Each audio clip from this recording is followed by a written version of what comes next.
one of the things that we need to do is make sure that they have food and water every morning. Now, it's actually a warmer morning this morning.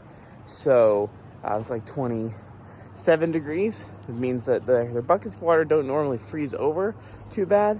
I actually didn't end up coming out last night. Normally I come out in the evening as well to gather eggs so they don't freeze overnight.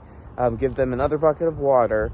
They don't usually drink 2. I give them 2 in the morning and then 1 at night. And they don't usually drink it, but I make sure it's fresh, because if it freezes during the day, then they don't have enough water. Here is the trough that we made for them. So my wife and kids, I'll move over here so you can see. My wife and kids actually built this while I was on a business trip a few years ago, which is pretty amazing. She just had the kids, kneel on boards and bring her materials as best as they could. But it's just meant to be a no waste. It's got this roof to protect it from the weather, because if the hay gets wet, then they won't eat it. You can see there's Millie. Hi, Millie. She's confused why I'm in here. But it's meant to fall down in that trough so they can eat it from there. Now, there's been a little bit of waste, and I think that's mainly because when it gets snowy or when it gets wet outside, they don't like to be out of their house. You can see there's Rivelin right there. They're a little confused why I have my phone out. Now, this is frozen down here. We normally clean this out before the season. There's Adele. Hi, Adele. All stretching. And then there's her daughter, Magnus. So right inside there, you can see there's 3 containers. One of them has baking soda. One of them has, it's like a blend of minerals for goats that are good for them. It's got minerals and essential things to keep their body strong. And then the empty one is for kelp. Goats love kelp. At least ours do. It has some health benefits as well. We don't make it free choice because they don't need it. It's kind of a treat that we give them every Saturday, and they go running for it. They absolutely love that kelp. And then out there you can see they look like little gnomes. Those are actually spools. So our neighbor next door is an electrician, and he can get these spools for free. I mean, they come with the materials, that the conduit and the lining that he has, the wiring. They come on these giant spools, and he just keeps them, and he's been giving them to us. Now, when they're not covered in snow, the goats really like to jump on those, particularly the babies. When they're really jumpy, they love to hop around, and it takes them a while to be able to jump on them because they're so tiny when they're first born. But when they get big enough, they love to jump on it. The adult goats do like to jump on them, just not when they're covered in snow. So, I mean, you can see that they have marked pathways, understandably. I mean, it's no different than humans, right? Why they've made a path, and they just kind of tend to follow that same path. But they try to avoid the snow as much as possible. So now that I've gotten them water, I got to get the bucks their water. You can kind of see them way out there. Those are the horses. Those are our neighbor's horses. There you go, right out there. You can see the bucks. We keep them far enough away that the buck won't smell the does when they are in heat, when they're menstruating. If he's too close, then he gets a little bit crazy. He'll try to do everything he can to break out of his house. And so we keep him as far away as possible. And that's as far as we're willing to walk. We could put him like at the far end of our property, but we don't want to have to walk that far every day just to bring them their food. That would be kind of crazy. So, yeah, I guess let's go get their water and then we can get them food. Under normal circumstances, I would have already had their bucket. But like I said, I didn't come out last night. So the chicken water froze over. It gets down to the teens at night, at least it did last night. So I shouldn't have left the bucket out. The chicken water froze, so I have to bring it inside, put hot water in it so that I can melt the ice and give them a little oomph so that it'll last a while throughout the day. So you can see it's a little bit of a trek. It's not terrible, but our animals are out there. There's an advantage to that. And a disadvantage. So being so far away, we can't hear them when they're loud. Now our goats are pretty quiet. They're pretty chill. As you can see, they weren't really bleeding while I was out there. You could probably hear the buck, Toulouse. He's very friendly, and he never bees quiet. So they're quiet, but still, when they're fighting or when they're yelling, when the babies are born, the babies are loud. So it's nice to have them out there. The disadvantage is that we can't hear them if something were to go wrong. So we're trying to think of a way to solve that, satellite cam or something, so that we can hear them if something goes wrong. We had a goat die last year to bloat. We can go into that a little more detail. And I mean, there's not much we could have done in that instance because she was pretty sick already. But still, I mean, if they're close enough, you can observe them, keep an eye on them, then, you know, you might be able to do something. This is evidence of what it's like. So you can see all of these partially formed bowls. So this is when the buckets of water freeze over. You know, I can't melt through that ice to put in new water. So, you know, I had to bump it out and leave it somewhere. Now, this is probably not the best solution because eventually they'll get piled up. But they just kind of sit there. They'll melt on days when it gets warm. And I think, you know, some of them have already melted. But it's just kind of funny that every day I'm having to extract these little bowls of water. So that doesn't happen every day. That's why you don't see so many. Those are only on days when it's like really, really cold. Most of the time I can knock the buckets out there. So the water spills out in a safer place. It'll freeze over again, but it'll be out of kind of the walkways, out of the kids' way as they're out there playing. You can see it. They're like ice pits where I pour the buckets of water. Like 80% of the mornings and nights I can dump the water out because I get out there early enough that it's not frozen over. But some days, like last week when it was negative 33, there's nothing I could do about that. In fact, I had to melt the edges of the ice bowl in the bucket just so that I could get it out here. You can see the one that in the video, it was the one that was really formed. That was the one for the negative 33 degree weather. So not great. In any case, I'm going to go fill up these buckets with warm water. All right, so we've got the bucket. It's nice and hot. I found that they're not actually bothered by the hot water because I think it cools down fast enough that they drink it fast enough. But I've seen them drink the boiling hot water. In the winter, I think they kind of appreciate it. It kind of helps their body temperature keep up. But I've talked about this before. The main thing with goats is to keep their body temperature up, you just need to feed them. So make sure they have enough hay, and then their, you know, the digestive process heats up their body from the inside, and they can stay pretty warm. That plus their thick fur makes sure that they don't get cold when it's really, really cold outside. But yeah, the goats, I'll have to show you when it gets closer, you know, as it starts warming up, what it looks like when their coats start to shed. It's kind of interesting. You can collect it, and I think some people may even use the shed fur for something. We don't. We just let it shed because we are casual homesteaders, as well as me being a casual author. So I don't have time to make use of that. Someday maybe, I don't know, we're kind of increasing our infrastructure and learning more about goats every time.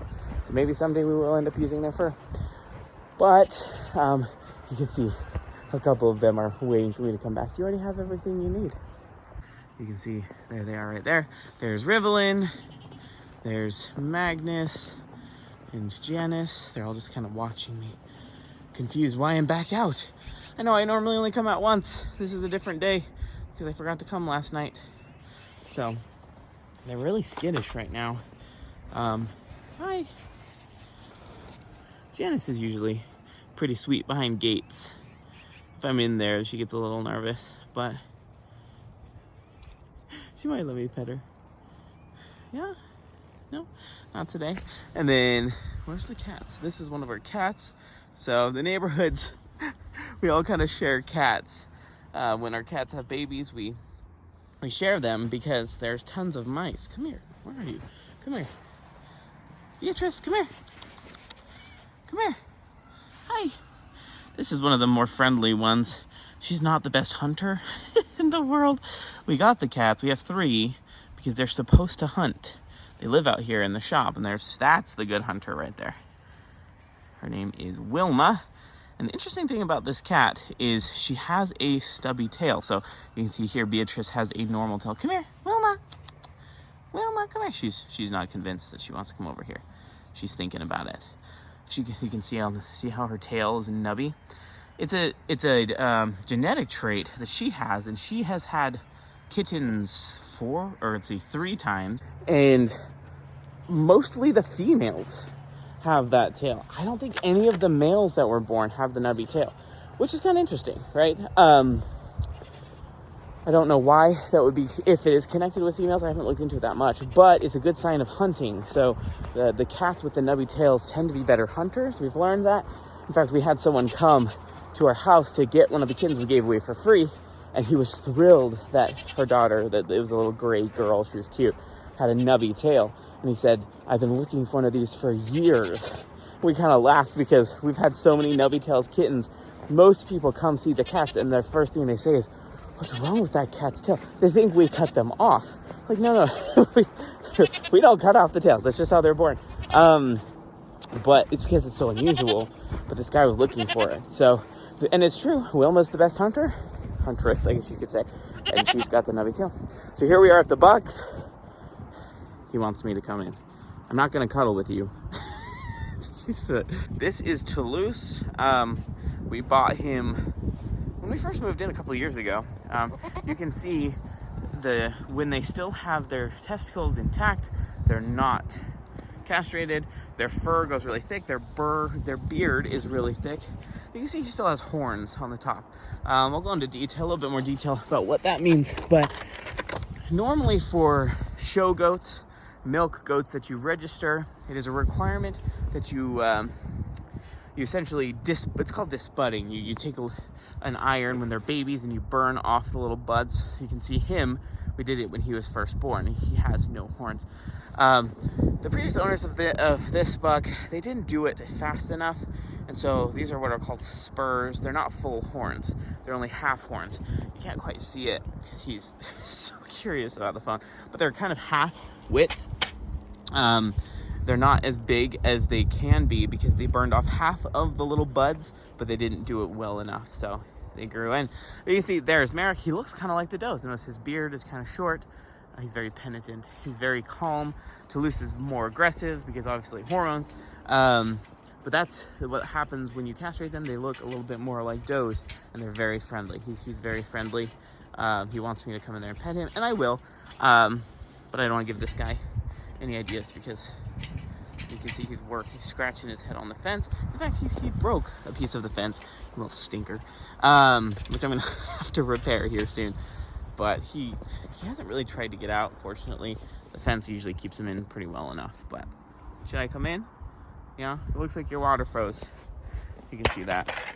So this froze pretty well, but this is kind of my pour station for this. Keeps it up high. I just bump it slightly and the ice breaks, and then I don't have to worry about the ice bowl later. Because I'm video recording, I didn't get their food, so I'm gonna actually walk back and grab their food. You can see Beatrice followed me.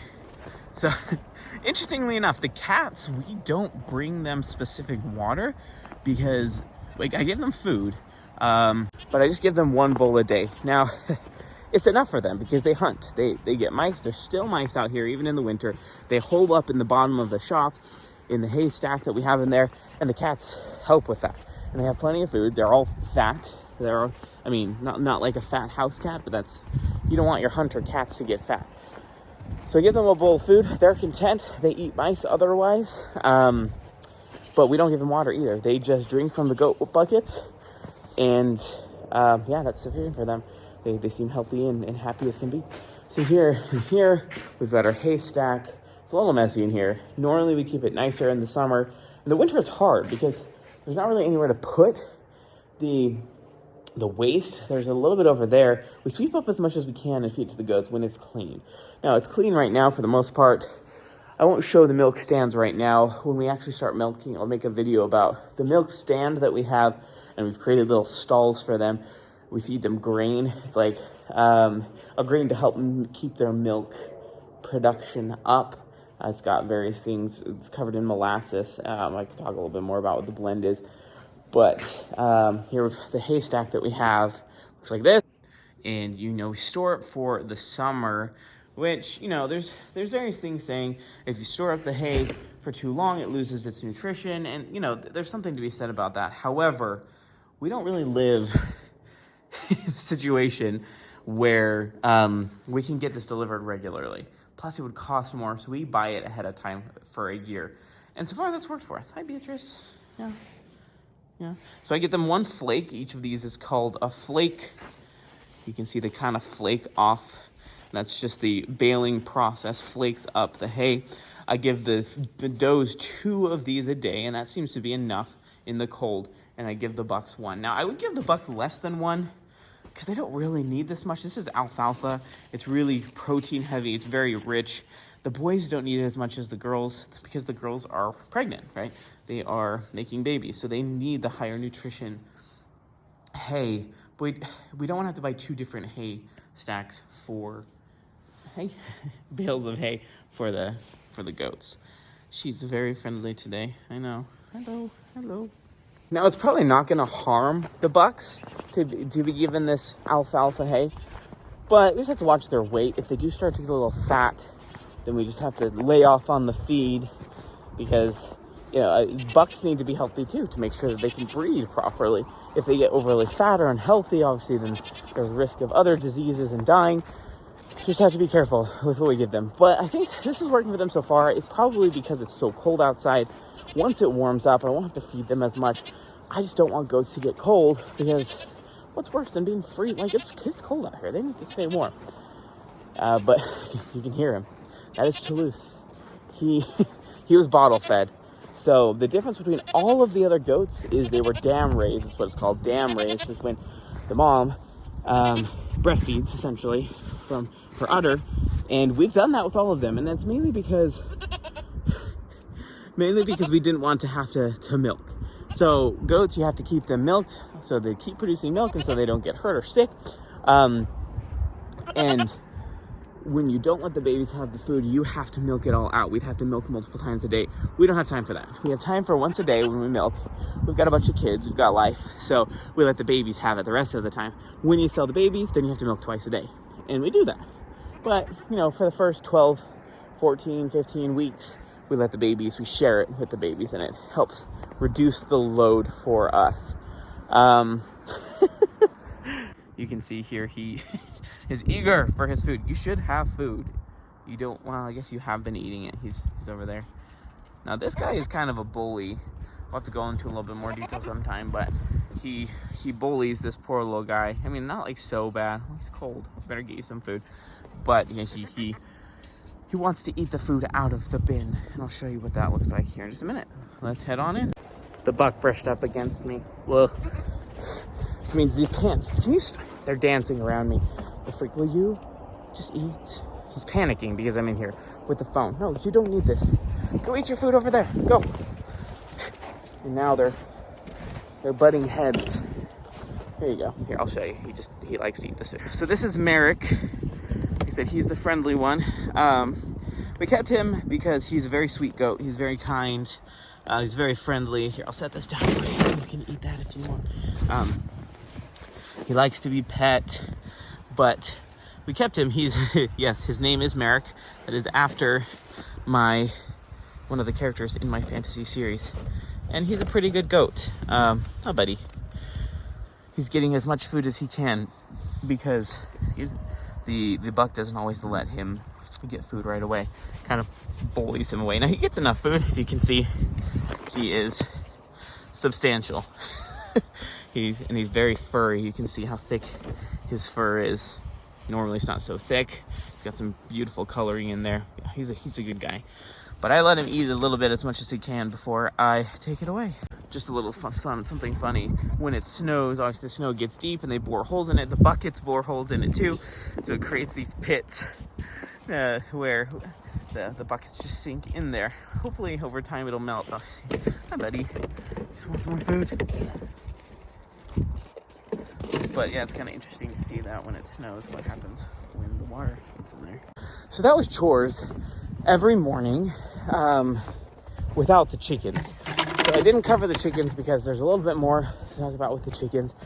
So one of these next time, I'll make a little bit of update about what their coop looks like, show you where the eggs are, where they're supposed to be. They don't always lay them where they're supposed to be. I have to go into Easter egg hunts all the time. In fact, I'm going to go look for eggs. But yeah, the next video, I think I'll talk a little bit about daily chicken chores, what that looks like, the infrastructure we have for them. But yeah, for now, see you next time.